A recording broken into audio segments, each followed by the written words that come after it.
Well, the King's Highway is one of the most important features in the Transjordan.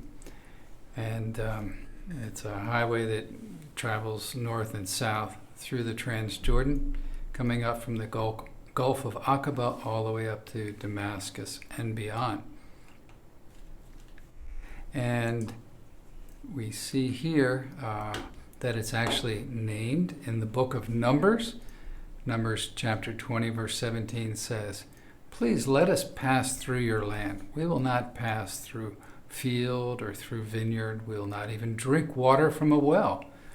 We will go along the King's Highway, not turning to the right or left until we pass through your territory." This is back in the days of Moses.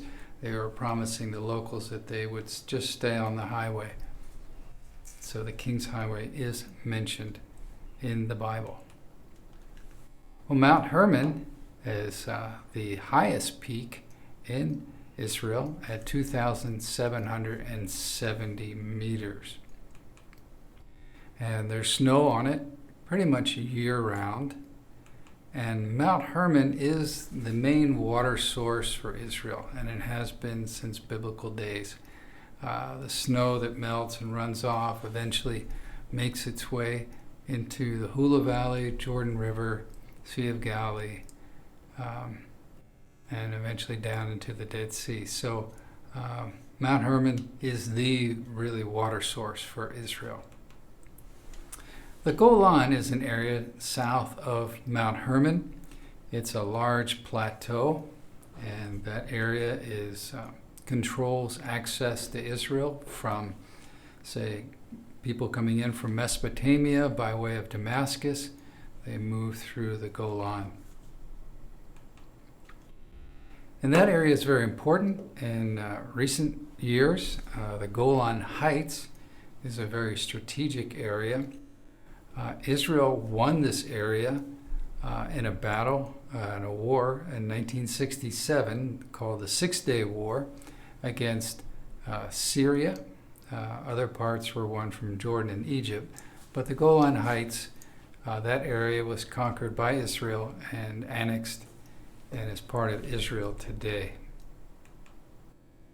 And that area is very important because it's up high, Golan Heights, and we can see a machine gun left here from pre-1967 days, where the Syrians, from that high ground of the Golan Heights, could shoot down on the Jewish farms down below. And the Israelis knew that if they were going to be able to protect those people living down near the shore of the Sea of Galilee, or protect their country from being invaded from Syria, they had to control the Golan Heights.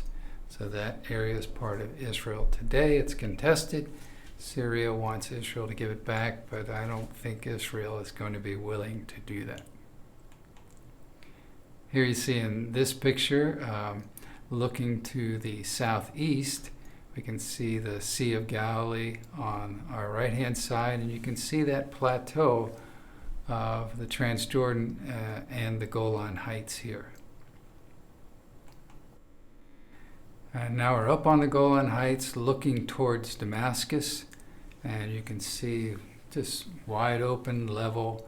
That area is very good for raising cattle, and it's good for agriculture. So a very fertile area, the area of the Golan Heights. The Ammonites were located between the Jabbok and the Arnon rivers. And the Roman theater of Philadelphia, now called Amman in modern Jordan, you can see it in the center of this slide, see all the modern buildings, and right in the center is this ancient 2,000-year-old theater. And it was called Philadelphia in biblical times, and it's now called Amman.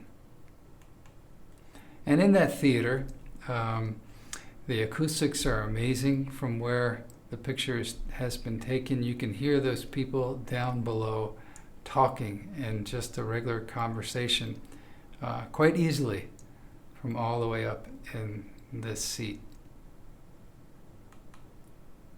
Well, the Moabites. Okay, they were located between the Arnon and the Zered rivers, so on the eastern side of the Dead Sea. And these are the fields of Moab. Reminds us of the days of Naomi and Ruth, where Naomi went to Bethlehem, from Bethlehem over to Moab because there was a famine in the land of Israel. So they went to find food there, and we can see the fertile fields. And I think that might be Ruth. They were gleaning in one of the fields in our picture. There was an important archaeological find found there called the Moabite stone, sometimes called the Mesha Stela. And this was inscribed in the Moabite language. And you can see the writing there. It resembles ancient Hebrew a little bit, but it's very significant because it mentions Israel by name. And so the two rectangular boxes here are the Moabite term for Israel. So we know that at the time that this stone was written, that Israel was already in existence and mentioned by the Moabites.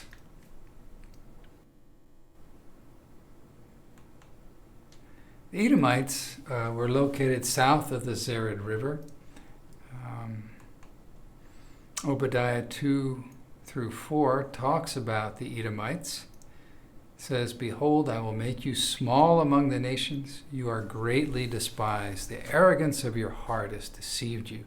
You live in the clefts of the rock, in the loftiness of your dwelling place. You say in your heart, who will bring me down to earth? Though you build high like the eagle, though you set your nest among the stars, from there I will bring you down, declares the Lord." So the Lord was proclaiming judgment on the Edomites because they didn't help their brother Israel, and so God is pronouncing condemnation on them. But what I want you to see here is they felt protected, they felt safe in the clefts of the rock. And at a later period, a people by the name of the Nabateans settled in that area. About a century or two after the Old Testament closes, and they settled that area, and they become very wealthy by the traders who would pass through there. And they left wonderful monuments carved into the mountainsides. And these are kind of like facades. They're just right on the rock face. And one of them is called the Treasury, there at Petra. And you might know or have seen a picture of this from the movie Indiana Jones. He was trying to find the lost Ark of the Covenant. And so the movie locates it there at Petra. But it really wasn't there. We can see the treasury urn as part of the treasury, and the locals thought there must be some type of treasury here, thus the name. And because these foreigners would come and they would be looking around for things, and so some of the locals would even take out their pistols and shoot at this urn, thinking that maybe money will come out, gold will come out. It never did. Did put some pot marks in the treasury urn. But this structure was actually a burial place. But the way into Petra is very interesting. The only way to access it is through this narrow passageway called the Seek. And you travel on this for over a kilometer, this natural cleft in the rock, and you keep following that with these massive cliffs on the left and right as you walk in. And then finally, as you're walking in, you finally begin to see the end of this Seek, and the treasury comes into view. It's quite a spectacular sight as you exit the Seek and see the treasury for the first time. Okay, now we're in the treasury on the other side and looking out from that doorway back at the Sikh. So you can see that narrow slit in the rock that we call the Sikh.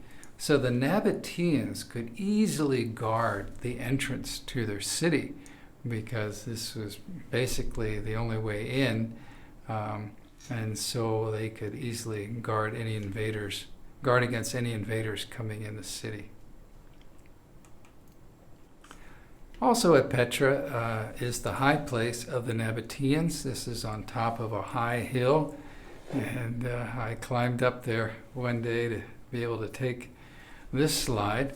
And what the Nabateans did is they basically carved off most of the top of this mountain and left this structure, which is the high place. So this is carved out of solid rock, and in order to make it appear, they had to carve everything else away and leave this.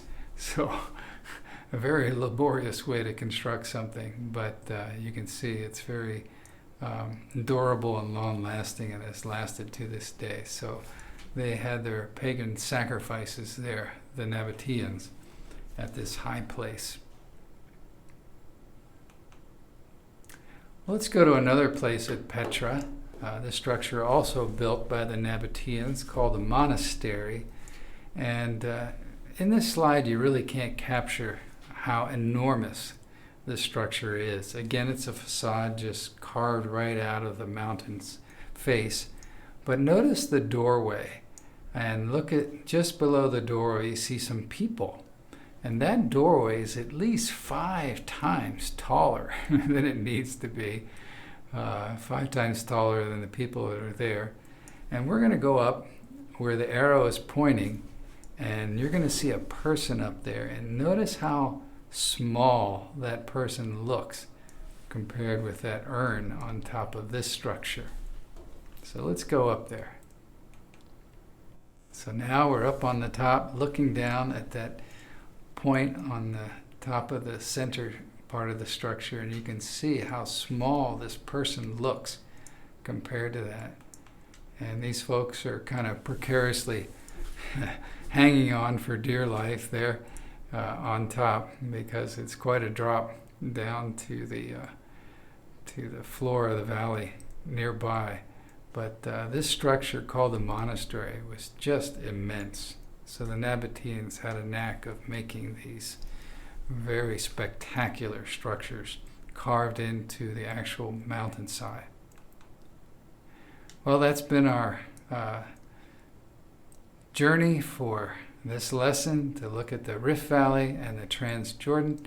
I hope you've enjoyed it, and that concludes our study of the 4-part division of the land of Israel. I kind of call this part of our course the bus tour. So we've been kind of driving around, looking at various sites.